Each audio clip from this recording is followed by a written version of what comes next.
Doing a modern renovation to a beautiful old home oftentimes completely ruins it. It will both make it uglier, even if you think you're making it nicer, and it will also make it to where it doesn't handle moisture well, leading to mold problems. Let's get into how not to do that, starting off with masonry. There's been a really popular trend, and maybe it's starting to die out. You know, I don't watch chip and joiner games. I don't know what people are doing exactly, but people love to take a brick house and they love to slap a coat of paint on it, particularly white paint. Now, this can be done with no problems, but usually it is done with problems. And that's because when we put a coat of modern paint on the outside of masonry, we're actually putting a thin layer of plastic on it. And you have Ziploc bags in your kitchen. You know what plastic does. It stops moisture, right?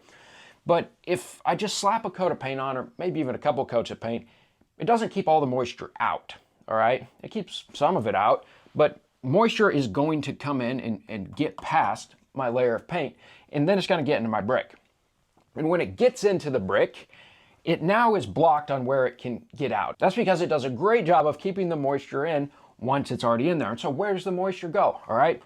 It's going to try to go two places. One, it's going to go inward, all right? It's going to come in towards your wall, which you don't want, all right? Moisture being held up against the inside of your house, against the insulation or whatever you have there, is just a recipe for mold and rot. Or two, when it tries to go back out, it's going to be trapped, all right? It's going to be trapped by this layer we put here. And especially if we have older brick, all right? I'm talking brick from before World War II. This is very prone to failing from this. You'll see these photos or videos on the internet. People are pulling the paint off and big chunks of clay brick are coming out.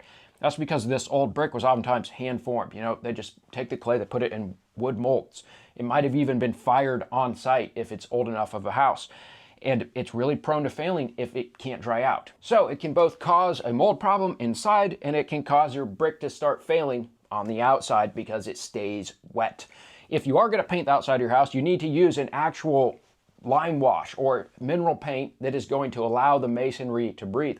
And when I say lime wash, you need to make sure it's actually lime wash. It's not just supposed to look like lime wash and it's just, you know, latex-based paint. Moving on. The next big mistake people make is using the wrong mortar on old brick homes.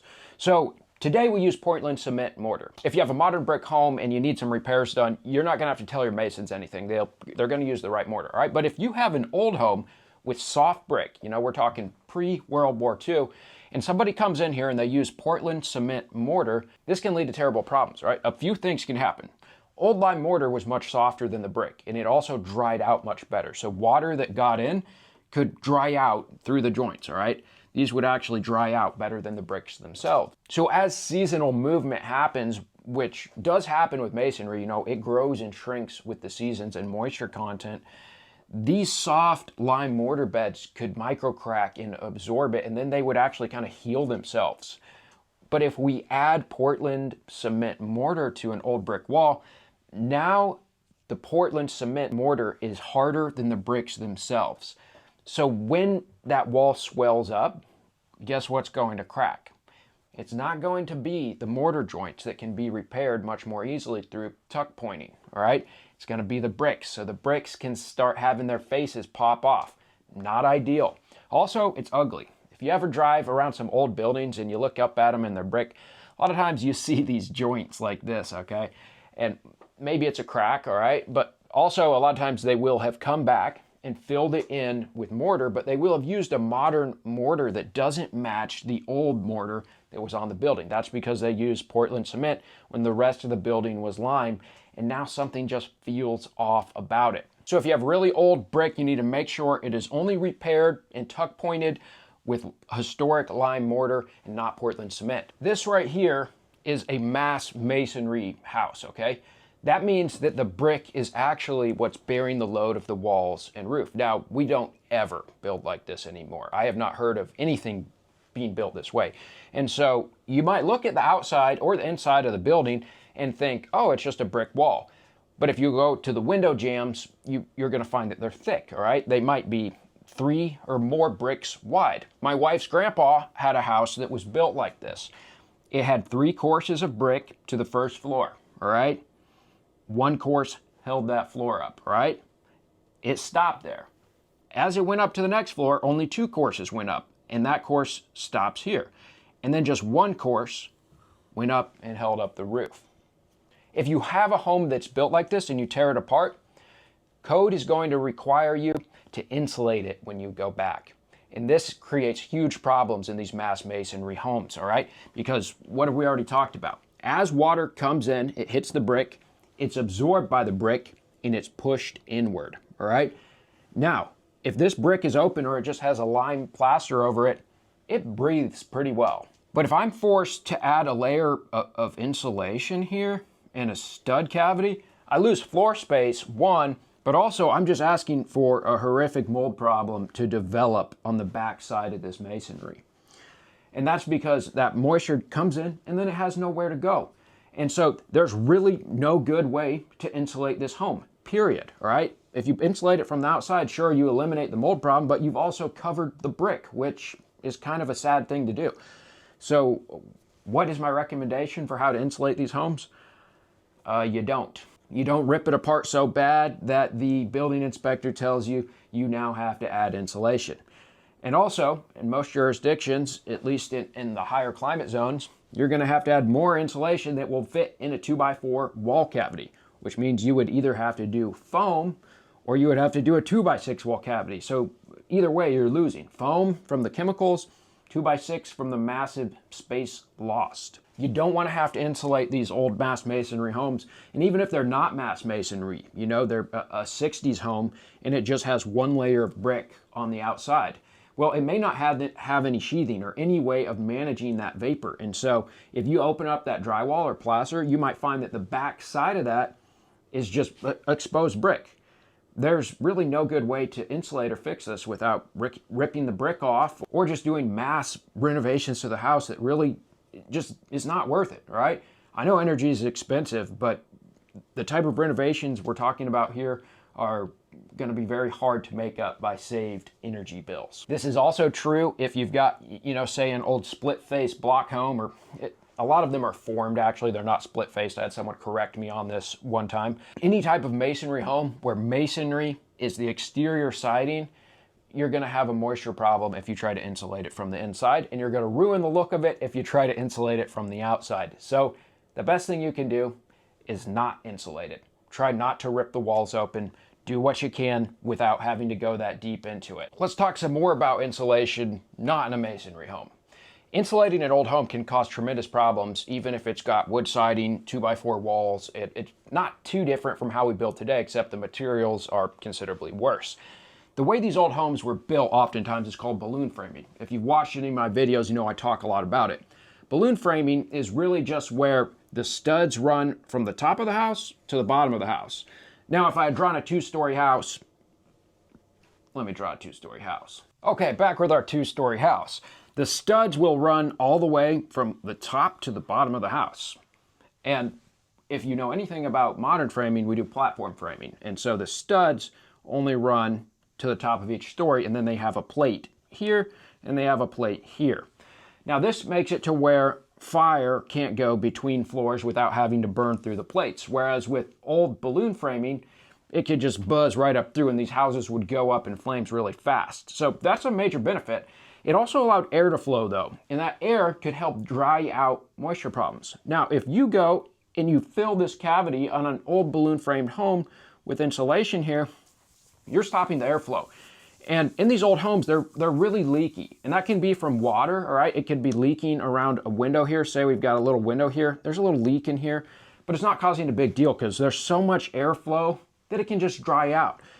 But when we fill that cavity up with insulation, that airflow goes away and it can't dry out. They also leak from air, okay? A lot of these old houses, they're just gonna have a siding here or a plank sheathing that's got all sorts of cracks in it. And so the air just flows in, all right? And so any moisture that's in that air is now coming into your wall. And we've lost our airflow, we've lost its ability to easily dry. And we're also using materials now that don't dry out so easily. So before we would have had plaster. Plaster is very vapor open. You know, if something got wet behind the plaster, it could dry through fairly easily. Well, drywall is vapor open too, but not after we coat it with a bunch of latex or oil-based paint. That will make it very vapor closed. If we've used a vapor barrier on the inside of the wall, that will also really mess us up. So all types of moisture, both from the air and from water itself that we're getting into our wall and were not a problem are now a huge problem. And they can ruin the house from a mold problem because this moisture is no longer drying out. Now you can insulate without destroying the plaster totally. You know, some places come in and they just punch a hole up at the top of the wall and they blow things in, all right? That would be far less intrusive. It would still cause a lot of problems we're talking about here, but a lot of people go a step further than this and they think, oh, this lath and plaster, I gotta get it out of here. I've made some videos on drywall versus lath and plaster, and what a lot of people say is, well, lath and plaster are just so hard to renovate. Yeah, that's kind of the point. It's hard to renovate, but it's also hard to break through, all right? It's a tough material that dried quite well. Now, I do need to give the caveat that a lot of plastered homes today have been covered with so many coats of latex-based paint to where they're not gonna dry anymore. But it is a far superior product to drywall. And to just rip it out because you want it to be new inside, I personally would never do this, all right? We add a whole nother layer of complication too if you do rip the plaster out, because in most jurisdictions at this point, if you rip that out, you are now responsible to bring that wall up to code, all right? And it depends on what climate zone you're in. I'm from the Midwest, but I can tell you up here, to reach the R value that we need inside of a wall here, you can no longer do it in a 2x4 wall without the use of foam, all right? So that means same thing with the masonry wall. Either I'm using foam boards, spray foam, or I am doing a 2x6 furred out wall, losing a ton of floor space to try to get the right amount of insulation in my wall to reach code. Now, some jurisdictions will work with you on this and just say, well, just as much as you can fit in the wall cavity. That depends on where you're at. So in trying to upgrade it, we're actually downgrading it. We're now using a worse material. We're reducing its ability to dry just to save some money on energy bills. Electricians can actually do a lot to rewire a home, especially if it's balloon framed like this, without having to rip the walls out, all right? When I bought my home, it had been completely rewired.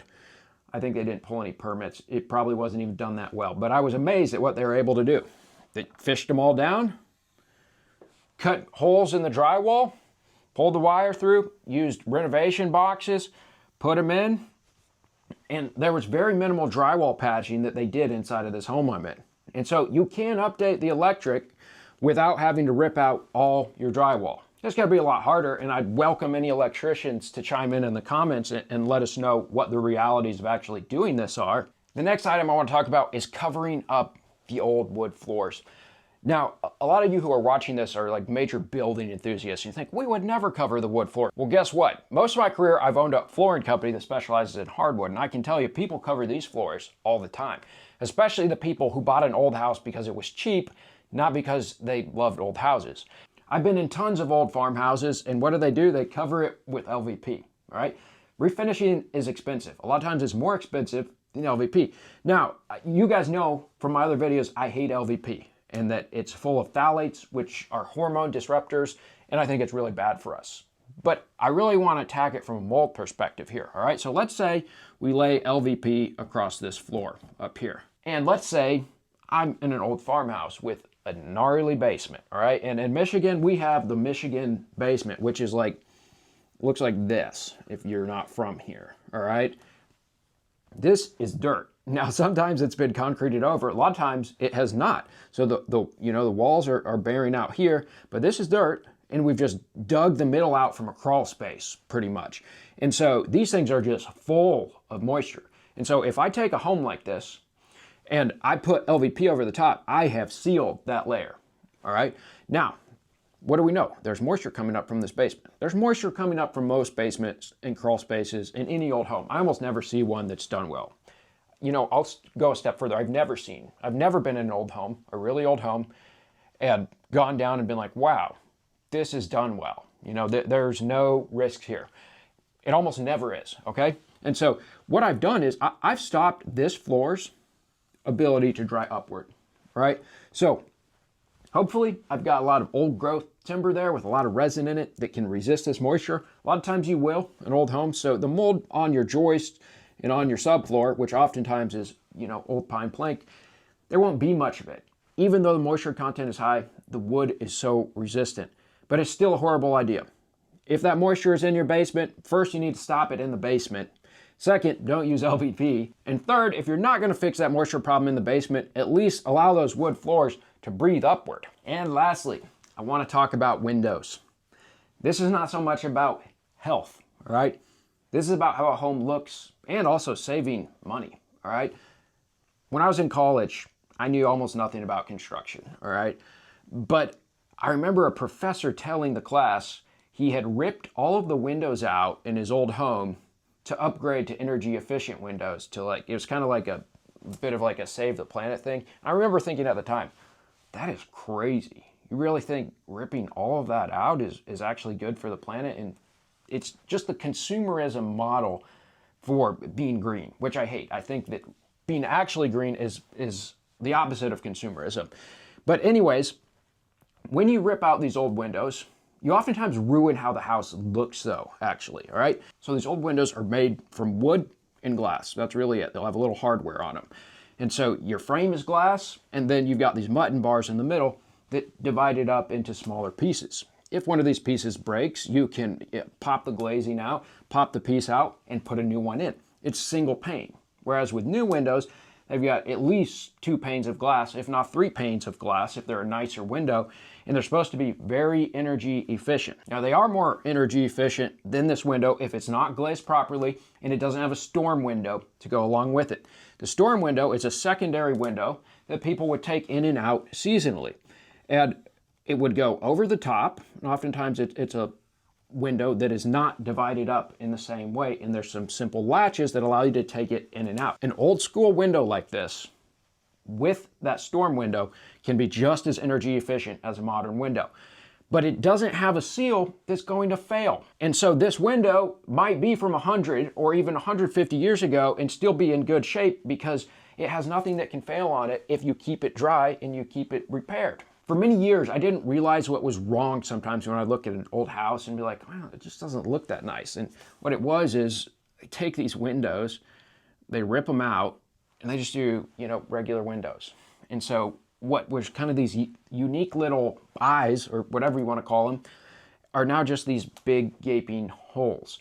And so back in the day, these would even be divided up in really cool ways that I couldn't explain to you exactly what they were trying to do, but they would just look awesome. So you might have 3 panes on top, 1 big pane on the bottom. And oftentimes they would change in shape from top to bottom of the house.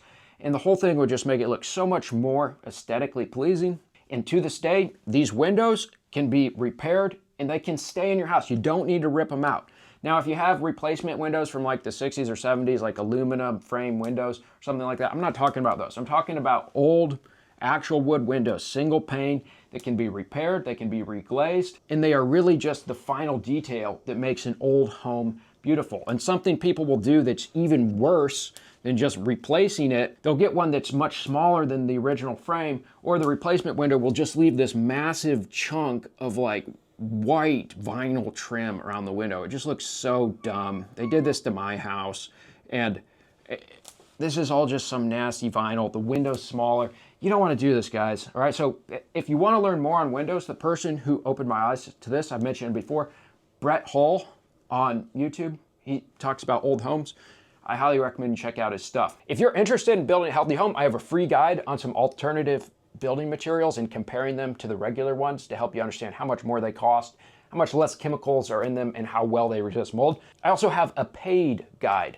It's 150 pages, all right, 100 illustrations, and it's going to walk you through every single step of how to build a healthy home. A lot of it applies to remodels too, but it's got all of the concepts. We go over mold, we go over VOCs, everything from the foundation to the roof to the paint used on the walls. Those are both linked below. Go check them out. Thanks for watching, guys, and I will see you in the next video.